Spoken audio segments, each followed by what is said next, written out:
अब बात करते हैं कि डायरेक्टिंग का क्या एलिमेंट्स है।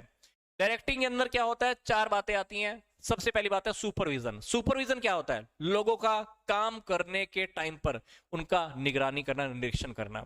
जैसे आपने देखा होगा कि आप कभी बोर्ड के एग्जाम देने जाते हैं या कोई एग्जाम कोई और देने जाते हैं, तो आपने देखा कि वहां पर सुपरवाइजर होते हैं जो घूमते रहते हैं। एक क्लास में टीचर तो होता ही है, पर उन सारे टीचर्स के ऊपर एक मेन बंदा होता है। कौन सा होता है, वो सुपरवाइजर। तो जो सुपरवाइजर होता है वो क्या काम करता है, सुपरविजन का काम करता है। वो क्या करता है, सबकी काम के ऊपर निगरानी रखता है। तो लीडरशिप के अंदर, इसके अलावा हम आगे बात कर रहे हैं लीडरशिप की। तो सबसे पहले मैंने आपको बात क्या बता दी, सुपरविजन। ये सुपरविजन भी किसका पार्ट है, डायरेक्टिंग का पार्ट है। तो सुपरवाइजर जो काम कर रहा है वो कौन सा काम कर रहा है, सुपरवाइजिंग का काम कर रहा है।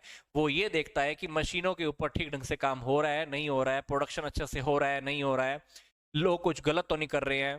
तो ये सुपरवाइजर क्या करता है, चक्कर लगाता रहता है, लोगों की बार बार काम की चेकिंग करता रहता है, माल जो बन रहा है उस माल की क्वालिटी चेक करता रहता है, जिस अकॉर्डिंग काम कहा गया था उस अकॉर्डिंग काम हो रहा है कि नहीं हो रहा है।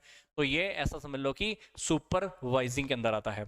सुपरविजन के बाद क्या, लीडरशिप। लीडरशिप सिंपल सी बात, ये आपको पता है। लीडरशिप का टॉपिक हम नेक्स्ट स्टडी करेंगे बहुत जल्दी से। फिर कम्युनिकेशन। कम्युनिकेशन का मतलब क्या होता है, जब हम अपनी बात दूसरे तक पहुंचाते हैं तो वो क्या होता है, कम्युनिकेशन।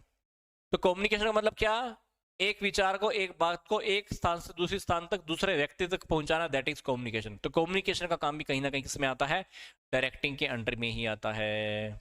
अगला पॉइंट है मोटिवेशन। मोटिवेशन का मतलब क्या, उनको काम करने के लिए मोटिवेट करना।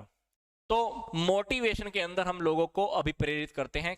ऐसा कहा जाता है कि एक इंसान 30% मोटिवेट तो अपने आप होता है, 70% उसको काम करने की मोटिवेशन बाहर से मिलती है।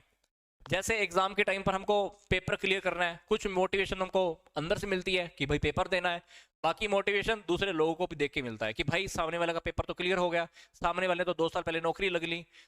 तो ये मोटिवेशन बाहर से मिलती है। या किसी बाहर के इंसान ने आपको बोला कि भाई पेपर क्लियर कर ले, तेरा पेपर अब की बार क्लियर हो जाएगा, तो आपको 70% मोटिवेशन कहां से मिल रही है, बाहर से मिल रही है। तो इसीलिए एक फर्म के अंदर, एक कंपनी के अंदर हमें लोगों को मोटिवेट करना बहुत जरूरी होता है, क्योंकि कुछ लोग तो अपने आप काम कर लेते हैं, बट कुछ लोगों को काम करवाना पड़ता है, मोटिवेट करना पड़ता है।